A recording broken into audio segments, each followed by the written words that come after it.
From as far back as July 1994, the private volunteer group, the Dispute Resolution Foundation, was established to encourage the use of alternative dispute resolution, or ADR, techniques throughout Jamaica. Mediation is one such technique. Today, Justice Minister Delroy Chuck is urging Jamaicans to choose mediation to resolve conflicts. Mr. Chuck says the country is working to improve the Restorative Justice Act, and a draft Mediation Act is in the works. He discussed the choice of mediation instead of court action during a recent think tank session with the Jamaica Information Service. Justice Minister Delroy Chuck says using alternative dispute resolution methods will speed up the delivery of justice. We have far too many matters going to court. So the end result is cases are now being set for 2025, 2026, and in some cases, 2027. Now, to my mind, when you set matters so far down the road, beyond the next 3 years, I believe for the litigants, it's a lose-lose situation. There's no way either party benefits from having a matter drag on for years. Mediation is a technique used by parties to resolve disputes with the assistance of a trained, impartial third person who assists them in reaching a mutual resolution.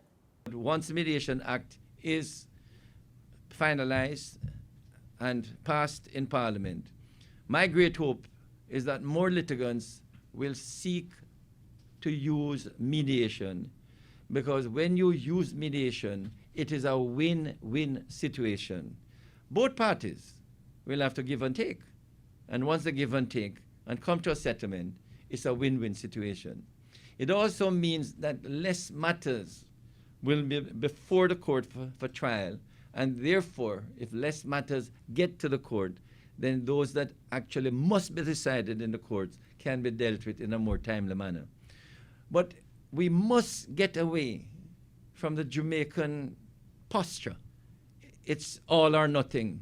So you have a dispute with someone and you believe it must be all or nothing.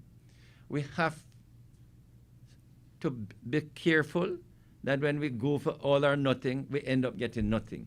Minister Chuck says restorative justice and justice centers are strategically located across the island.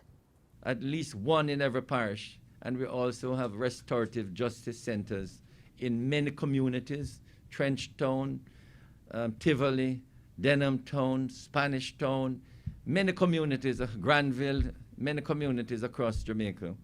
And we hope that where there are simmering conflicts that oftentimes end up in violence, so often end up in debt, that at the initial stages, respectable members in the communities, also the police officers, justice of the peace, can get the parties to go to the justice centers, the restorative justice centers, and resolve as many of these disputes as possible.